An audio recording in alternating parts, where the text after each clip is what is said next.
And we're back for another video, guys. We're here with the E90, and I want to do a video on things that I will do to a car when I first buy it, when I first take possession of it, just to make sure the car is good. So this is a 2011 E90, bought it for $7,000, has 100,000 miles on it. I've put 2,000 miles on it in the last 3 weeks, and we've already made some changes to the car. So like, you know, any $7,000 to $8,000 car, it's going to have maintenance items probably, or wear items, or items that need to be just taken care of so that you don't have any worries later on. It has 100,000 miles. It's 13 years old. It's going to have a couple problems. Not the end of the world.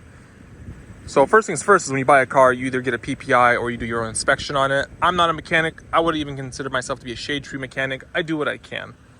What I noticed is that I knew it needed new brakes.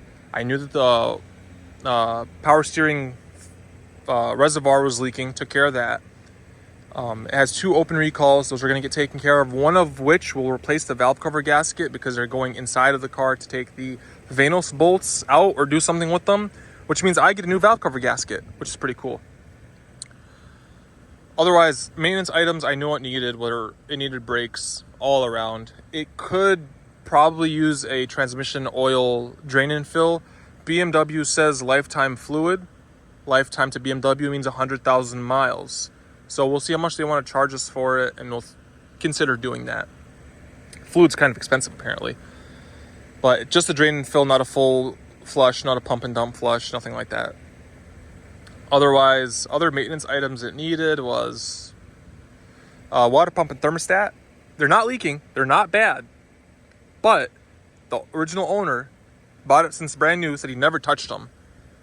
13 years old, 100,000 miles. They're known to go out, might as well get it done. So that's also the same time the brakes get done. That's also going to get done. When I was driving it, I felt a vibration in the wheel, very slight, but it was vibrating. I thought it needed a balance because it does have brand new Walmart tires on it. They're Mastercraft Avenger M8s. I thought it just needed a balance. Took it in. It wasn't violent at all. It was almost not noticeable, but I noticed it. Turns out 2 of the rims have core bends in them. My mechanic noticed it, said take it to a rim shop, maybe they can fix it. The rim shop said we can't fix it, get new rims. So we'll make another video on the new rims. I actually ordered them, same rims. I didn't order any spicy or specific rims. Same rims. I did order them from autorimshop.com. So we'll see how that turns out. So far, so good, because they're only $200 a rim, and they're coming within 26 hours of me paying. I ordered them yesterday at 1 p.m. and they're expected to come today at 3 p.m. That is insane. But to get back into the car, first thing you do on a car is just go through the car, take it to your mechanic, do a PPI, whatever you got to do to make sure the car is good. Do not spend money on a car, modifying coilovers, rims, tires, whatever, until you take care of the maintenance items. Take care of those first, then go crazy. Especially for somebody buying a $7,000 car, they probably don't have enough money to be, they don't want to get hit with a $1,000 repair here or $2,000 repair there when, they've already spent a couple $100 here and there. But take care of the maintenance items. The next thing, visual mods on the outside. Aesthetic, I guess. The first thing I did was I took and got it tinted. These are the Autobahn i3 ceramic tints, 35% all around, except for the windshield. I will be getting the windshield done. It'll get done in either 70 or 80% their air ceramic from Autobahn, just so that the heat doesn't hit you, but still looks clear. Love the tints. Again, the car looks great. The next thing that was on the list was my brother replaced the halogen headlights with these Spec D headlights. They look great. They're all full LED. You get a turn signal up here, parking lights right here, 2 like boomerangy LEDs, and the projector high and low beams. And you replace the LED or the bulb for the low beam from the regular like standard bulb to these Hikari, I think they are, low beams. They look great. They're super bright, and he aimed them correctly, so they're not blinding people, but they're just great headlights. The grill got replaced as well. Amazon, well, I'll link it all in the description. Blacked out the grill as well. Coming around the side. We know it needs brakes. That's going to be scheduled. I got to take it in first to get the recalls done on it at the dealership. Then after that, I'll get the brakes done. It's going to be recalls. No, it's going to be rims, Then the recalls, then it's going to be the brakes and stuff like that. Coming on the side, we've done nothing here. Coming to the trunk. Should probably unlock the car.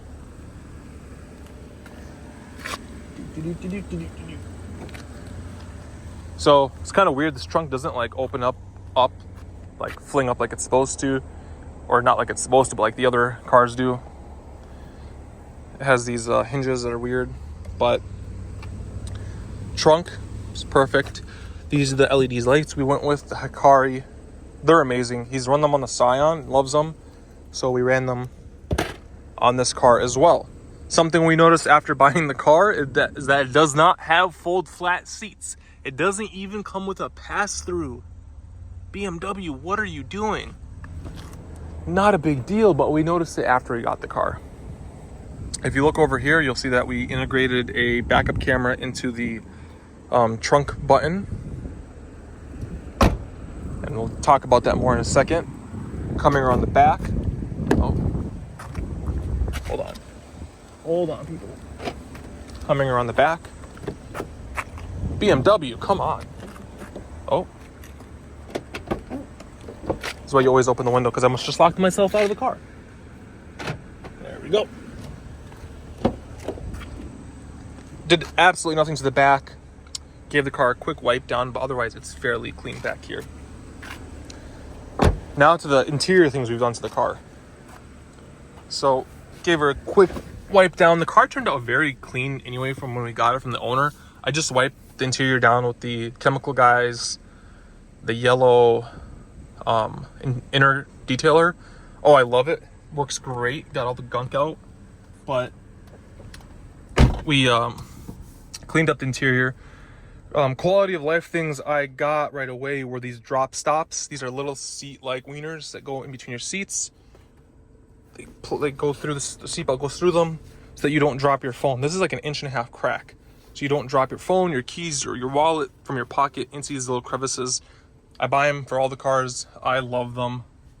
You don't really notice them until your phone falls and does not go through the seat. Then you're like, thank God I have it, and I don't have to dig under the seat to grab my stuff.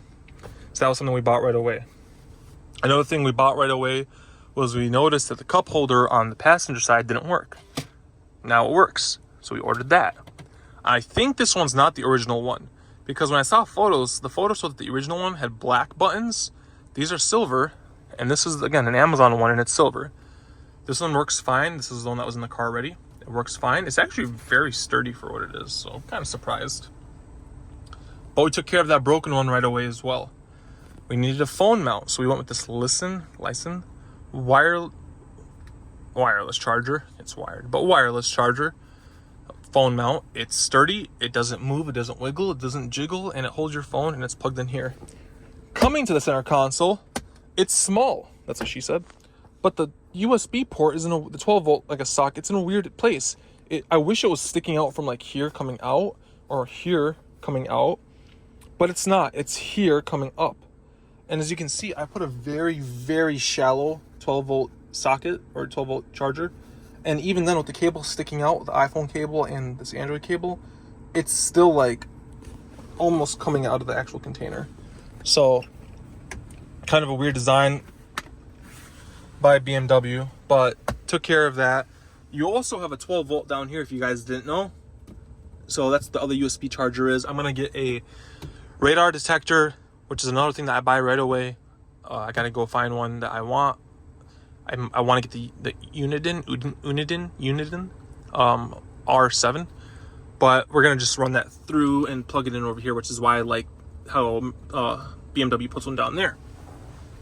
Another thing we did was we replaced the head unit. Now, it's not working. We replaced it with an Andream 8.8 inch screen. I already had the 8.8 inch, but we replaced it with the Andream screen. It worked with the backup camera. It worked flawlessly for like a week. And then yesterday when I was driving, it died. It just turned off. Now, it was weird because the audio was working. My phone was running maps and my phone was showing me that CarPlay was working, but it wasn't working on the screen, so I thought the screen died. Well then, at nighttime, I noticed the screen turned back on and it was very dim. Then over the next 10 minutes, it got brighter and brighter and brighter till it was full brightness. And I'm like, cool, it works again. Then it died. Then this morning I started the car, it turned on and booted up. It worked for like 2 minutes and then it died again. So we got to figure that out. It's not a big deal. Once it's fixed, but again, not a crazy issue. All the buttons work, AC works, blows cold, there's no faded buttons, there's no peeling plastic, which is nice. So nothing was done down here. Everything works. Coming to the gauges, if you notice, we have 104,000 miles now. We've put 2,000 miles in the car since getting it. Now we have this thing that says V equals 0 miles an hour. This is a digital speedometer, and this is not stock to the car. What I did was I have an MHD tuner and I have a V-Peak Bluetooth Plus OBD2 port. And I got these when I first got my F10 because I have Beamer Link and I have Beamer Code. So I can code stuff to my car. It's kind of like Carly almost. But I can code stuff to my car, features and stuff based on the vehicle. So on this vehicle, on the E90, there's a lot less to code versus like my new 3 Series. But there's still a good amount. Now, if you have a newer 3 Series or like a newer car with a lot of modules, I'd say get the MHD tuner. It is night and day quicker when you're moving files around and updating the ECU and stuff like that. This car, it makes no difference. Get this $20 V-Peak one. I think that one's like 80. Get this V-Peak one. It's quick, it's easy, and since there's not a lot of modules on this car, it works out. You won't notice the slowness of it. Seconds to update the car. But we added the digital speedometer to the car. I also coated out the headlight washers on the front bumper. Just another thing to break. We don't need them. I coated them out. And I did a couple other small coating things here and there on the car, but nothing crazy. If you install LED lights here in the headlights, turn signals, tail lights, whatever, if you put LED bulbs, you need to code the car to tell it you put LED bulbs, because if you don't, you're gonna get like a little light on the dash saying light burnt or something like that, or light malfunction. My brother got it. I gave him the coders. He plugged it in. He coded it himself. He's never coded the car before, but that's how straightforward it is. I told him just pay the $30 for the app, the $40 for the app, code it, and he did it in 10 seconds.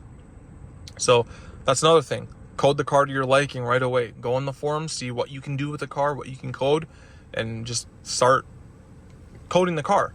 I like to go to the forums because I like to figure out what I want to code before I start messing with the modules and where to look so I don't spend hours looking.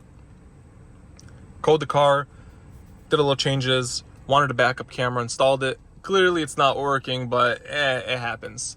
This is another thing. I love having a phone mount, so that was one of the first things we bought for this car. The 12-volt outlet for USB port, USB-C, USB regular one. HomeLink right away. A lot of people don't actually use these, which is weird to me. These are great. So code the HomeLink. And it's cool because like people will break into cars, and I've known people that like their cars got broken into, and basically the guy will break into the car just to get to the garage door opener, which will then open up the garage. Now he has access to inside of your garage, and hopefully not, but maybe inside of your house. I had a buddy had 2 cars stolen because they broke in, stole his Accord, took this out, opened the garage, and got into the garage. Had another buddy, they stole his car. They actually went into the garage, and the keys were hanging in the garage, and they stole his wife's car. So if you can code this to this and then take this out, most people will be like, oh, no garage door opener, oh well, but you got the buttons right here. Another thing I do to all my cars, if you're from Wisconsin, you need an iPass to drive around Chicago. And if you're from Chicago or Illinois, you probably have an iPass anyway. But right away, I ordered an iPass for the car. So now I have an iPass so I can drive in and out of Illinois without getting bugged or tickets or bothered. Otherwise, those are the initial things I've done to the car. It's made quality of life so much easier. Again, fix the maintenance issues. Don't buy a car. Hold on. Okay. Don't buy a car and not take care of the maintenance issues first. My brother drives this car. He's a college kid. Has some money, small income from working and stuff like that, but it's a $7,000 car. Take care of the maintenance items first. Valve cover gasket if it's leaking, oil filter housing gasket if it's leaking, oil pan gasket housing, or oil pan housing, oil pan filter. oil pan gasket, sorry. So many gaskets. If that's leaking, take care of the things, the maintenance items on the car. Water pump, again, the water pump isn't going out, but I don't want to wait till it goes out, if that makes sense. I want to get it done now so that we don't have to worry about the car, busting a line or something, or seizing the coolant thermostat or whatever while he's driving, because you can cause more problems, or you might get stranded. Another thing is I'm going to order a spare tire for it, a spare tire kit from modernspare.com. I'll link them in the description. See my other video on my 3 Series. They did me very well. I love the spare tire kit. It's an all-in-one kit. It has everything you need, the jack, the tools, everything you need. Again, this car does not come with a spare tire, so if he does get a flat tire, he's cooked. Now he won't have to call roadside or have them bring him a spare or anything like that. He can now just like survive basically on a spare tire. So yeah, if you have any questions or comments, leave them in the description. I'm going to link all the little things, from the headlights to the headlight bulbs. It's all from Amazon, just to make it easy for you guys. I love ordering from Amazon. It's very quick. It's very easy. If you have any questions, leave them in the comments. BMWs don't have to be scary. If you find a good one, if you make sure it has a good maintenance record. This is a one owner from new. Guy tried to give it to his daughter. She was like, "Dad, I'm going to college. I don't need the car," doesn't want the car, whatever it is. So he had to get rid of it. And he had his own replacement already, so I think I got a good deal on the car. Now day and age, these times are horrid right now. Everything's expensive. It's hard to find a good bargain car. And when you bump it up to getting a car that you want all-wheel drive with, or you want a little bit more luxury, or you want like a little bit of creature comforts or a little bit of power, and you don't want to just like dig yourselves into a front-wheel drive Corolla, there's more to offer in the auto world. You just have to look, and just make sure you take care of the maintenance items before you start modifying the car. Please, these cars, you won't know. You'll buy the car and you'll be like, okay, cool, I'm good, and then the water pump will explode a month later, and now you're out $6,000, $7,000, $8,000, $9,000, and you're like, wow, I just spent $300 on a head unit, $300 on headlights, $400 on a radar detector, $500 on tints. Now I'm like $1,000, $1,200 into this car, and I don't have money to replace the thermostat or water pump. Take care of the maintenance first. Do your research. Figure out what goes wrong in these cars. Make sure it's okay, and it's not going to leave you stranded. Then you can buy your little things. A lot of these things, the tints, the headlights, and this can be in the couple $100 range. But a lot of these smaller things, this is like, I think this is like $20. That cup holder was like $15 or something. Like these small items are cheap. Air tags. I actually took the air tag off my Jeep because my Jeep exploded, so I got to get rid of this and put a BMW ring. But air tags, they're great. Got one on my wallet too. Buy little things to make the car a little bit nicer, like the cup holder and like these. But save your money. Don't buy the screen and the tints and stuff until you take care of the maintenance. If there's one thing you get out of this video, take care of the maintenance. A lot of YouTubers will say the same thing. A lot of car guys will say the same thing. They bought BMWs. They wish they would have known about the maintenance, or they got cooked by repairing the car or maintenance. This is 2011, so this is the last year, from what I understand, of this generation. And it's a 13-year-old car. Take care of the car first, then take care of yourself. Thanks for tuning in, guys. Hope you liked the video. Click the like, share, subscribe. Links in the description for everything you see. Have a good day, guys.